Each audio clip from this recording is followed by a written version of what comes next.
છો? તો બધાને જય શ્રી કૃષ્ણ અને રાધે રાધે. તો સ્વાગત છે તમારું આજના એક મસ્ત મજાના વિડીયોની અંદર.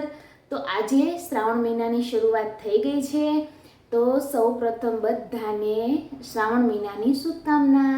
કે જે લોકો આ પવિત્ર શ્રાવણ માસનો ઉપવાસ કરે છે, ભગવાન શંકર એમના પરિવારને અથવા તો બધાને સુખ, સમૃદ્ધિ અને શાંતિ આપે એના જીવનમાં, એવી શુભેચ્છા. તો આજનો વિડીયો એ માટે છે કે ઘણા બધા બહેનોના એવા મેસેજ આવે છે કે મારે ઉપવાસ કરીને વજન ઓછો કરવો છે, તો દીદી અમને એવો ડાયટ પ્લાન આપો.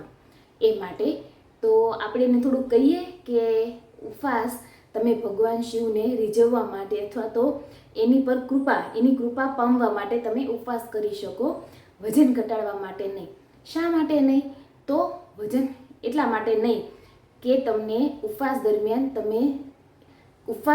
તમને ટૂંકા ગાળે સારું પરિણામ આપે છે. કદાચ મહિનાની અંદર તમારું 10 થી 12 કિલો વજન ઓછું પણ થઈ જાય, પણ એ તમારા બોડીના ફેટનું વજન નથી ઓછું થતું, એ તમારા શરીરના પાણીનો અને માંસપેશીનો ભાગ ઘટે છે. એટલે તમને એવું લાગે છે કે મારું વજન ઘટે છે, પણ પછી જેવું તમે બીજા મહિનાથી ખાવાનું ચાલુ કરશો એટલે તમારો ફટાફટ વજન વધી જાય છે, જે તમને લાંબા ગાળે નુકસાન કરે છે. બીજું એ કે આપણે ઉપવાસ દરમિયાન છે ને આપણા બોડીને સરખું પ્રોટીન કે ફેટ, કેલ્શિયમ કે કાર્બોહાઈડ્રેટ વસ્તુ નથી મળતી, એટલે શરીરને થોડોક થાક પણ લાગે છે અને એને આપણને કમજોરી જેવું પણ મહેસૂસ થાય છે. તો એના હિસાબે આપણે એનર્જી મેળવવા માટે શું કરીએ ખબર? તળેલી વસ્તુનો સહારો લઈએ. તળેલી ચિપ્સ છે, બટેકાની વેફર છે, કે પછી એવી બધી ફરાળી ટિક્કી કે પેટીસ છે, આપણે એનો સહારો લઈએ છીએ. આપણને એવું લાગે કે ખાશું એટલે આપણો વજન સારો એવો આપણને એવું લાગશે કે ખાશું ને એટલે આપણને એનર્જી સારી એવી મળશે, પણ એવું નથી હોતું હો. એટલે બેસ્ટ ઓપ્શન એ છે કે તમે ઉપવાસ ના કરીને રહ્યો ને તો વધારે સારું છે એમ. પછી એ કે ઉપવાસ દરમિયાન છે ને આપણું જે મેટાબોલિઝમ હોય ને, પાચન તંત્ર એકદમ ધીમું પડી જાય છે, એટલે એ આપણા શરીરની ચરબી છે ને ઓછી બર્ન કરે છે. થાય એવું કે પછી જ્યારે આપણે ખાવાનું ચાલુ કરીએ ને ત્યારે એ આપણને વધારે વજન વધવાની શક્યતા હોય છે.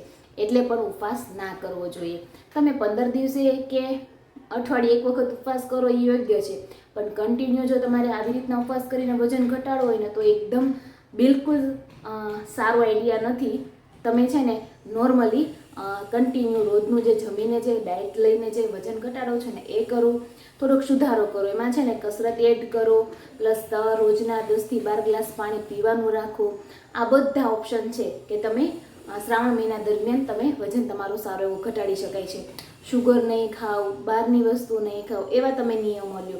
ઉપવાસ કરીને તમે વજન ઘટાડો એવા નિયમો ન લો, કેમ કે બિલકુલ નથી થતું. ઇમ્પોસિબલ છે. મારે પણ આવું થયું હતું 2013ની સાલમાં. 2013માં તે હું હોસ્ટેલમાં ભણતી પહેલાં તે હું જાડી જ હતી. તો ઘરે આવી તો બધા એમ કહે કે મહિનો રહીએ ને શ્રાવણ મહિનો તો વજન ઉતરી જાય. વજન તો ન હોય તો અમુકનો વધી ગયો. શું કામ ખબર? મને એવું થાય અને તમને પણ એવું બધું થતું હશે કે 2-3 દિવસથી અમે ભાત નથી ખાધા, રોટલી નથી ખાધી, કોઈ પણ એવી હેવી બહારની વસ્તુ નથી ખાધી, તો અમે થોડુંક તળેલું કે એવું ખાઈ લઈશું, તમને કાંઈ ફેર નહીં પડે. પણ એક વખત તળેલા ખાધા પછી રોજે રોજ આપણને ઉપવાસ દરમિયાન તળેલું ખાવાની ઈચ્છા થાય છે, સારું ખાવાની ઈચ્છા થાય છે, જે મારવા માટે આપણે તળેલું કે પછી બીજું કંઈ બી વસ્તુ બનાવીને ખાઈએ છીએ. તો એ પણ એક કારણ છે તમારું વજન નહીં ઘટે.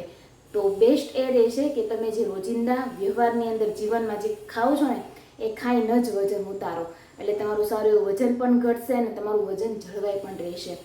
બધા ડૉક્ટર અને ડાયટિશિયનની એવી સલાહ હોય છે કે મહિનાની અંદર કમસે કમ 4 થી 5 કિલો જ વજન ઓછું થવું જોઈએ. જો તમારું વજન વધારે ઘટે છે તો એ નુકસાનકારક છે. બરાબર છે. આજનો આ વિડીયો મારી બધી માતાઓ અને બહેનો માટે છે કે પ્લીઝ તમે આ ભૂલ ના કરો. ઉપવાસ રહી અને વજન ઘટાડવાની ભૂલ ના કરો. તમારે વજન ઘટાડવો છે તો અમુક નિયમ પાલન કરી લો ને, જે ફક્ત શ્રાવણ મહિના માટે નહીં, શ્રાવણ ભાદરવા આસો બધા મહિના માટે તમે એને પાલન કરો.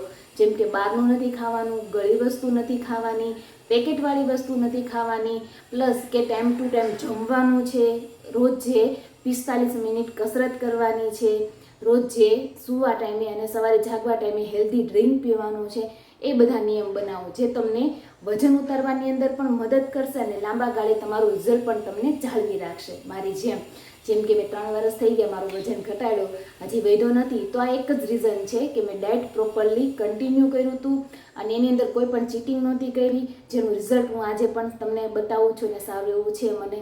તો આ થોડીક ધ્યાન રાખો અને ઉપવાસ કરીને વજન ઉતારવાનું ટાળવા દો.